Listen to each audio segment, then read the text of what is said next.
pa namang sumbong na aksyonan mo, idol. Ngayong araw, viral na ang panawagan ng isang vlogger sa jowa niyang vlogger din na matapos daw siyang pagsawaan, abay nawala na sa piling ng ibang babae. Ito, panoorin natin. Ginamit po ako ni Christian McGray. Lahat po ng nangyayari sa lahat ng video namin, mula umpisa hanggang ngayon, scripted. Lahat po yun sinunod ko dahil mahal ko siya. Dahil gusto ko ibigay yung buhay na gusto niya. Kung makikita niyo po, lahat po ng video namin, puro bastos dahil po yun sa kanya. Lahat po ng panggagamit sa katawan ko, lahat po ng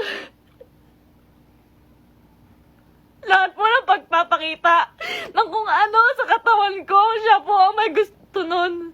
Nagagalit po siya pag aayaw ako. Ang sasabihin niya, para sa atin to. Para sa atin to. Pero hindi ko naramdaman. Tinatago niya po ako. Hindi niya po ako pinapalabas. Ayoko na po. Ayoko na talaga. Nandito po ako ngayon kasi nawawala po si Merc. 6 na araw na po siyang nawawala. Kasama niya po yung babae niya. Kapitana Carol, simulan natin ang ating unang kaso.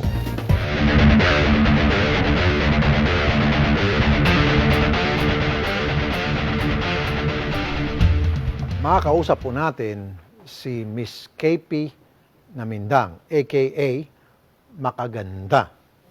Ang kanyang reklamo, ang live-in partner, boyfriend, na siya iniwan matapos pakinabangan. Pera ang talagang naging ugat dito ng problema, bukod pa doon sa naging salawahan si lalaki sa kanya. Magandang umaga po, Miss Cafe Namindang. Magandang umaga po, sir. Umpisahan po natin doon sa inyong pagbablog. Sino ba ang may-ari ng vlog? Kanino po nakapangalan yung vlog? Sa kanya po, sir. Pero pagdating sa content, sharing kayo. Kami pong dalawa simula po umpisa, sir. Okay. Kanino pong concept yon? Yung Siya. ganong klaseng vlog? Sa kanya po, sir. Lahat po nang nakikita niyong video, siya po ang nakakaisip nun, sir. Okay. Pero kasama ka dun sa content. Opo, sir. Okay. At sabi mo, bastos lahat ng mga content. Kanino idea po yon? Sa kanya po, sir. At scripted kanyo. Opo, sir. Okay. Gano'n nyo katagal ginagawa itong vlog? 2 years na po, sir. 3 years na po kami. 2 years na po yung vlog. Okay. At kayo po'y live-in partner. Opo, sir. So dapat meron kang share o hati man lang sana sa kinikita. Opo, sir. Wala kang nakukuhang pera mula sa income ng vlog Wala mo? po, sir. Bakit? Ba't wala? Ba't di mo in-insist sa kanya na, teka muna darling, dalawa tayo dyan, bigyan mo ako ng share? Walang ganon? Wala po, sir. Nakausap ko na rin po yan. At bakit ayaw kanyang bigyan ng share? Kasi daw po, sir, para daw po sa amin dalawa yun, sir. At ayaw ko pong pag-isipan niya na yun lang po ang habol ko din sa kanya, sir. Sa inyong pagsasama, sinong may hawak ng pera? Siya po, sir. Lahat po ng pangalan, nakapangalan po sa kanya, sir. Ganon? Okay. Opo. Tapos ngayon, iniwan ka na niya. Opo, sir. Anniversary po namin yung una niya po akong iwan. At bakit kanya iniwan? Hindi ko rin po alam, sir. So may kasama na siyang iba ngayon. Opo, sir. Okay. Wala ka mo lang pinakinabangan kahit na 5 duling dito sa vlog ninyo na kung saan kasama ka dun sa content Wala po, sir. Wala po akong naipundar. na naghirap ka rin? Mahirap po, sir. Okay. Ano po yung sinabi niya sa iyo nung siya po'y umalis at nung Wala singilin mo po, siya tungkol sir. dun sa share mo? Wala po, sir. Wala. Okay. Sino kinakasama niya ngayon? Yung babae po na sinali po niya sa vlog, yung scripted po, sabi niya po, Hindi naman totoo eh, kaya okay lang yan. Ayoko po talaga, sir, kasi ayoko pong ibang maano na babae sa vlog po namin. Magkano bang kinikita ng vlog ninyo kung alam mo? Sa isang buwan po, pinakamababa na po doon, 500,000 po. 500,000 pesos pinakamababa a month. Okay. Opo. Yun na po yung pinakamababa na kinita namin, sir. Kasi Magkano pinakamataas?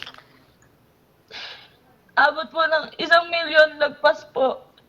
Okay. At doon sa pinakamababang 500,000 at pinakamataas, malagpas 1,000,000, sure ka kahit na 5 duling, wala kang natatanggap doon. Wala po, hindi pa po ako nakakahawak ng 20,000 po sa kanya. Hindi pa po ako nakakatanggap. So ano to? Sa pagsasama nyo, siya may hawak ng pera at bibigyan ka lang niya kung halimbawa gusto mo nang bumili ng damit, ito. Hindi po, bibigyan na lang po ako ni kailangan sa bahay ko. Shampoo. Kahit po sabon ako po bumibili, sir. Shampoo, binibigay sa'yo? Hindi pa, yun pa ako po bumibili nun. So shampoo, sabon, lahat ng pangailangan mo, pera mo. Saan mo kinukuha yung pera mo? Saan galing yung pinambibili mo ng mga pangailangan mo? Yung binigay niya po, sir, na 5,000, 10,000 po. Ayun, okay.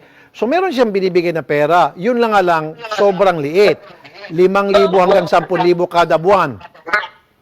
Opo, pati po sa pamilya ko, 5,000, 10,000 kada buwan. Magagalit pa po siya. Okay. So magkano po lahat-lahat ang naibibigay niya sa iyo at sa pamilya mo? 5,000 sa isang buwan lang po, sir. Yun lang po. 5,000 sa iyo, 5,000 sa pamilya mo, so bali 10,000 a month. Opo. Sa 500,000 na kinikita nyo, katiti nga yun. Opo. Kumbaga, wala pang tuldok. Wala pa po. Lalo pa kung 1,000,000. So, ang kinabubuhay nyo ba yung sa pagbablog, wala nang iba pa? Ninyong Yun dalawa. lang po, sir. Opo. Okay. Kanino ba yung mga equipment? Yung editing Suot machine? niya din po, sir. Okay. Sa kanya lahat, sa kanya yung concept, pero kasama ka dun sa content at kayo po yung live-in partner. So, therefore, dapat meron ka talaga magandang share doon. Ang nangyari, ang binibigay lang sa'yo, para kang aso, hagisan ka lang dyan ng buto, katiting, and then, okay na. Sa kanya, hindi ka na makapagreklamo. Opo. Tinatawagan po namin si Christian Mark Gray. Matanong ko lang, nagbabayad ba siya ng tax sa BIR para sa kanyang mga vlog? Wala po. Hindi ka nagbabayad ng tax sa BIR? Wala po. Okay, so pwede natin i-report to sa BIR para habulin siya ng BIR dito sa kanyang mga kita. Okay? Attorney Garrett, magandang umaga sa iyo. Attorney Garrett? Magandang umaga, Sir Rafi. Alright. Yes, Sir Rafi. Magandang Alam ko umaga. na yung YouTube hindi magikialam dito kasi nakapangalan nga kay lalaki yung vlog. Pero dito sa atin, sa Pilipinas, dito kasi siya kumikita, tumatanggap ng pera, itong si lalaki. Live-in partner niya itong si babae at pareho naman sila doon sa content at naghirap. Meron bang habol dapat dito si babae? Yes, sir. No. First of all, kailangan ko po sabihin na this is a very clear case of violence against women and children. Kasi this is just 2 steps short of prostitution, sir. Ito yung pinaka-ayaw kong nangyari. Sabi ng babae, ayaw niya na nagde-desist na siya dito sa mga bastos na content. Pero itong lalaki, pinapatuloy niya lang for his own personal gain and wala pang nakuha yung babae. So first, meron tayo yung sa Section 5E ng ating Violence Against Women and Children na pinipilit mo magtrabaho sa ayaw na trabaho ang iyong partner. Again, tandaan natin, dating relationship, sapat na, sir, no? And then, second, meron po tayong psychological abuse dahil ginagamit sa kanya yung fact na para sa atin to or pinapamukha sa kanya na sa kabutihan nilang dalawang pang-aabuso na ginagawa. So, dun pa lang, may 2 violations ng Violence Against Women and Children Act natin, Sir Rafi. Okay. Now, di ba dapat meron siyang share doon sa kita? So, pwede ba siya maghabol para mabahagyan naman siya doon sa kinikitang milyones na? Tama po, sir, no? Kasi, again, they're living together as husband and wife without benefit of marriage, and then both of them can be legally married, and ang pinili lang nila is not to be. So, meaning, So, kapag ganito, again, lahat ng kikitain nila, yes, sir. okay, so pwedeng ihabol to sa korte na para yung korte sasabihin, oy, Christian, lalaki, magkano bang kinita nyo dyan? At dahil kayo ay considered as parang husband and wife na dahil nagsasama kasi sa isang bubong, bahagian mo yun ng maayos. Hindi yung hagisan mo lang ng parang buto. Kung kailan mo lang gustong hagisan ng buto na parang aso. Di ba? Tama po, Sir Rafi. Pwede po tayo mag-file ng collection of sum of money dahil nga co-owned property ang kanilang kinita during this cohabitation, no? And ngayon mong i-abandon na siya. Alright. Maria Liza, yung cellphone mo kinuha ni lalaki? Po, Kinuha, nasa yung cellphone mo? Kinuha raw? Sinabi mo sa research namin? hindi po. Sa akin po yung cellphone ni Merck po. Iniwan niya po sa bahay yung cellphone niya bago siya umalis po. Okay, so kaya hindi pala natin siya matawagan. Sige. Sir, gusto ko po makuha lahat kasi sa loob po ng 3 years, sir. Siya lang po ang nakinabang doon. Nagkakautang pa po siya, sir. Hindi ko po alam kung saan niya nilandala yung pera, sir. Okay. Attorney Garrett. Nasaan si Attorney Garrett? So walang Yes, sir. pwede maikaso si babae kay lalaki dahil iniwan siya at pumunta sa iba. Pero pwede bawsi, tama? Kung okay bang pagkakaintindi natin? Yes, sir. Okay, bawsi. And then, Tama po, medyo malalim yung mga kaso niya sa vows niya, sir. okay. And then, pangalawa, yung hindi siya nabigyan ng share. So, pwede natin tulungan to si Ma'am Maria Liza Yes, sir. para magsampa ng kaso. And then, mangolekta ng kanyang share. Okay? Pwede po, sir. Sige. Salamat, Attorney Garrett. Yes, sir. Ma'am, hindi namin makontak si Sir dahil yung cellphone pala nasa iyo. Nanonood siya ngayon. Magbigay ka na lang po ng mensahe sa kanya. Okay. Then later on, kakausapin po kayo ng staff para doon po sa pagsasampa ng kaso laban sa kanya. Okay? Sige ma'am, kausapin niyo po siya. Sir, yung mga pinapagawa niya po sa akin na iba, sir, yung mga mahuhulog po sa hagdan, yung may mga, basta po yung may mga masasakit na po, sir, ayoko po nun, sir. So labag sa kalooban mo. Kaya ma'am, yung sinasabi kanina natin ni Garrett, yan po ay pwedeng bawsi. Dahil labag sa kalooban, pinapagawa sa'yo. Okay? May Opo, kaso sir. yan. Pasapasa na po ako sa ginagawa kong yun, sir. Sige. Ma'am, manawagan ka na lang muna sa kanya, ma'am. Nanonood siya ngayon. Sige po. Meg,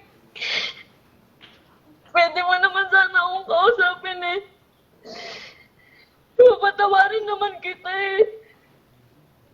Tao lang din naman ako. Pero sana naman, magsabi ka naman sa akin na ayaw mo na. Okay. Hindi na pinapahirapan mo ako ng ganito. Okay. Gusto ko lang makuha yung akin. Gusto ko lang mag-usap tayo. Pero sana, hiniling ko pa rin na sana safe ka ngayon. May anak po kayo, ma'am? Wala po, sir. Pero ano po, nag-propose na po yan siya sa akin. Fiancé na po ako niyan, sir. Oh, okay. Sige. Ma'am, huwag niyo ibaba ang telepono. Kakausapin po kayo ng staff. Ano po? Para dun sa pagsampa ng kaso against him. Okay.